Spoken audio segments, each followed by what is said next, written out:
बेटा आज हम पढ़ने जा रहे हैं ऋग्वैदिक कालीन राजनीतिक व्यवस्था। ठीक है, हमने पिछली क्लासेस में देख लिया था सामाजिक व्यवस्था को और आर्थिक व्यवस्था को पढ़ लिया था। ठीक, आज इनकी पॉलिटिकल कंडीशन देखेंगे क्या है। क्योंकि हमने जब इंट्रोडक्शन पढ़ा था वैदिक एज का, तब हमने पढ़ा था कि चूंकि जो ऋग वैदिक काल के लोग हैं, वैदिक काल को हमने दो भागों में बांटा था। पहला तो था ऋग्वैदिक और दूसरा था उत्तर वैदिक। ठीक है, तो अभी हम ऋग्वैदिक काल को पढ़ रहे हैं, उसकी विभिन्न व्यवस्थाओं को। ठीक, तो उसमें से ही ये व्यवस्था पॉलिटिकल कंडीशन पढ़ने जा रहे हैं। तो जब हमने इंट्रोडक्शन पढ़ा था तब हमने देखा था कि जो ऋग्वैदिक काल के लोग हैं वो कबीलाई जीवन जी रहे थे, कोई स्थायी निवास नहीं था इनका। ठीक है, तो इस तरीके के जीवन में यानी कि इनका निवास कैसा था, अस्थायी। तो इस तरीके के जीवन में किसी भी जटिल राजनैतिक संगठन है, जो कोई भी जटिल राजनीतिक या कोई जिसे हम कहेंगे कोई कॉम्प्लेक्स पॉलिटिकल कंडीशंस रही हो, तो ऐसा नहीं देखने को मिलता है। ठीक है, जो जटिल राजनीतिक संगठन है इसकी अपेक्षा नहीं की जा सकती है। ये तभी हो सकता है जब स्थितियां सामान्य हो। कैसे सामान्य, कैसी, देखो कबीलाई जीवन है, फिर क्या चल रहे हैं, युद्ध, युद्ध और संघर्ष। ये संघर्ष क्या है, तो थोड़ा सा इसका हम जरा देख लेते हैं बैकग्राउंड में संघर्ष कहते हैं। बेटा जो आर्य हैं, आर्य कौन है, जिन्होंने वैदिक सभ्यता का निर्माण किया। ठीक है, ये लोग हैं। ठीक, आर्य लोग जो कि मध्य एशिया से आए। कहाँ से आए थे, मध्य एशिया से। ठीक है,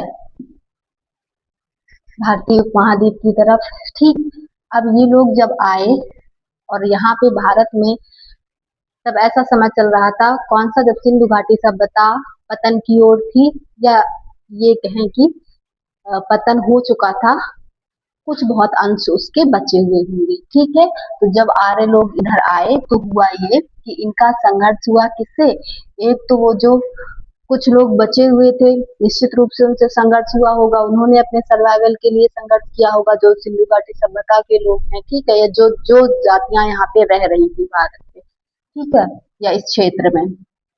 फिर दूसरी बात ये, आर्य जो है वो समूहों में आ रहे थे।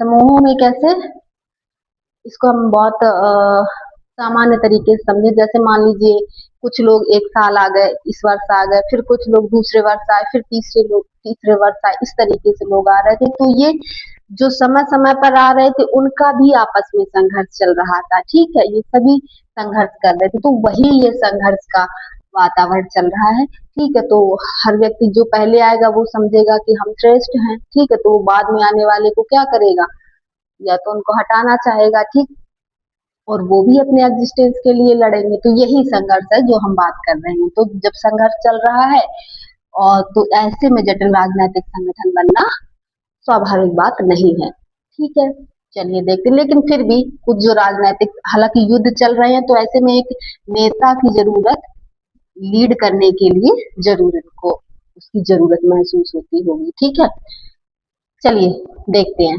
तो सबसे पहले राजनीतिक व्यवस्था में हम देखेंगे, सबसे पहले था आपका, सबसे पहले तो परिवार या कुटुंब। कुटुंब, ठीक है, जिसका मुखिया कौन होता था, हमने देखा था सामाजिक व्यवस्था में पितृसत्तात्मक परिवार थे। तो परिवार का कोई बड़ा व्यक्ति, निश्चित रूप से पिता या बड़ा भाई। ठीक है, तो उसका मुखिया वो हो गया। फिर परिवार के बाद बेटा कई परिवारों का समूह, कई परिवारों का समूह ग्राम बनता था। ग्राम, जिसे हम गांव कहते हैं, विलेज। ठीक है, और इस ग्राम का मुखिया होता था ग्रामीण, मुखिया या फिर हेड। ठीक, कई परिवारों का समूह ग्राम, ग्राम का मुखिया ग्रामीणी। फिर ग्राम के नीचे यानी कि कई गांवों का जो समूह है वो बनाता था विश, और विश का मुखिया होता था विशपति। ठीक है, फिर ऐसे ही कई विषयों का समूह बनाता था जन, और जन का मुखिया होता था जनपति, या फिर इसे कहते थे जनस गोपा, या फिर इसे कहते थे गोपति। हमने बताया था आर्थिक व्यवस्था में गाय इनकी जो बहुत पूजनीय पशु था। ठीक है, तो देख रहे हैं गो, यानी यहाँ गाय से ही इसका अर्थ है गोपति। अभी देखते हैं, अभी और समझ में आएगा। ठीक है, और इसी को कहते थे राजन। और यही जो राजन था बेटा, यही राजा था। यही जो राजा था, ये राजा कबीले का मुखिया होता था। क्या था? कबीले का मुखिया। इसका काम क्या होगा? ठीक है, इसका काम क्या होगा? इसका काम था उसके कबीले के जो भी जन है, जो भी लोग हैं, उनकी रक्षा करना या फिर सुरक्षा करना। फिर जो इनके पास पशु संपदा है उसकी सुरक्षा करना। क्यों? क्योंकि अर्थव्यवस्था कैसी थी बेटा? पशुपालन आधारित थी। यही तो लिखिए, पशुपालन आधारित अर्थव्यवस्था थी। ठीक है, कबीलाई जीवन था, युद्ध का माहौल था। तो ऐसे में जो थोड़ी बहुत राजनीतिक व्यवस्था थी, उसी के अंतर्गत हम देख रहे हैं कि ये राजा जो है उसके क्या क्या काम थे। फिर ठीक है, राजा आ गया, तो राजा की सहायता के लिए, प्रशासनिक कार्यों में सहायता के लिए कौन था? इसमें जो दो मुख्य लोग थे वो थे पुरोहित। पहला पुरोहित और दूसरा ये प्रीस्ट है आपका, पुजारी। ठीक है, और दूसरा सेनानी।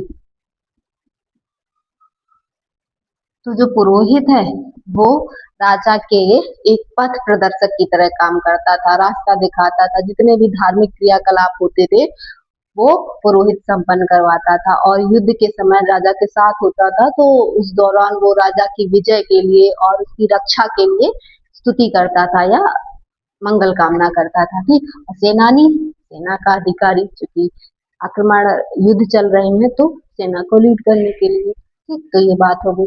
फिर एक चीज और है यहाँ पे कि जो राजा है वो निरंकुश ना हो जाए, यानी कि स्वेच्छाचारिता पर अंकुश लगाने के लिए। निरंकुश यानी कि डिक्टेटर ना बन जाए, किसी की बात ना सुने, प्रजा का ख्याल ना रखे। इन चीजों का ध्यान रखने के लिए कुछ संस्थाओं का उल्लेख मिलता है। वो संस्थाएं हैं आपकी सभा, समिति और विदत। ठीक है, कौन कौन सी? सभा, समिति और विदत। इन तीनों संस्थाओं में कबीले के सामाजिक, आर्थिक और धार्मिक धार्मिक मामलों पर चर्चा होती थी। ठीक है, राजा को सलाह दी जाती थी। विदत, विदत जो संस्था है ये एग्जाम में पूछी जाती है, बुजुर्गों की संस्था थी। ठीक है, तो ये राजा को सलाह दिया करते थे। ठीक, फिर सभा जो है और समिति, सभा जो है दरअसल बेटा ऐसा अनुमान लगाया जाता है कि ये समाज के धनी लोग, उनकी संस्था थी। अगर हम इसे वर्तमान में राज्यसभा से जोड़े, वहां पे अपने क्षेत्र के जो नामी गिरामी लोग होते हैं, है ना, तो राज्यसभा में जाते हैं। तो ऐसे ही सभा फिर समिति जो है ये आम लोगों की संस्था थी। कॉमन पीपल जैसे हम आप हैं। ठीक है, तो इस तरीके से ये तीन संस्थाएं राजा की जो है वो राजा को निरंकुश होने से बचाती थी। ठीक, अच्छा, हम युद्ध की बात कर रहे हैं।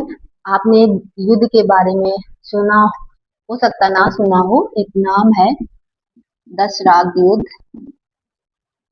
इसका विवरण मिलता है ऋग्वेद में। इसके अलावा भी युद्ध, गायों के लिए युद्ध हो जाते थे, हमने पढ़ा था आर्थिक व्यवस्था में, गायें चोरी होती थी।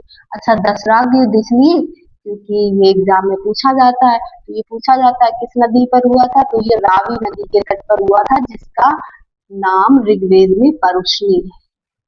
रावी नदी का नाम ऋग्वेद में परुष्णी है। जो सप्त सिंधु वाली नदियां हैं उनका अलग अलग नाम है ऋग्वेद में। ठीक है, वर्तमान में हम रावी नदी से जानते हैं। तो दशराग युद्ध जो हुआ था बेटा, वो 10 राजाओं का एक संघ था एक तरफ, और वर्सेस यानी कि किसके विरुद्ध? भरत कबीले के राजा सुदास के विरुद्ध हुआ था। ठीक है, तो ऐसा 10 राजनीति में, इससे ज्यादा जानकारी एग्जाम में नहीं पूछी जाती है। ठीक है, तो ये हमने इनका थोड़ा सा राजनीतिक संगठन था वो पढ़ लिया। मिलते हैं नेक्स्ट क्लास में। Thank you.